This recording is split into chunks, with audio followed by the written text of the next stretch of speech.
My name is Desiree James. My major is DMS, and I am at Keiser University Tallahassee. Diagnostics and Medical Sonography is us providing quality images to figure out pathology, to find out if your bodily functions are normal. It's a range of things. We do vascular, we do abdomen, babies in the belly, like everybody knows, all the fun stuff.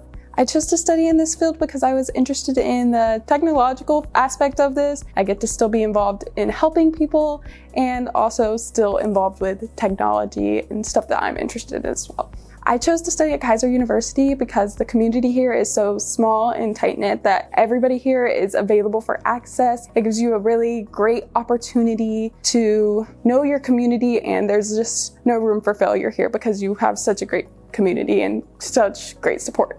So my short-term goals right now is obviously passing my registries, studying for that. My long-term goals is eventually I want to have my own ultrasound clinic or ultrasound business and provide quality care and quality images as well as like my professor does physio.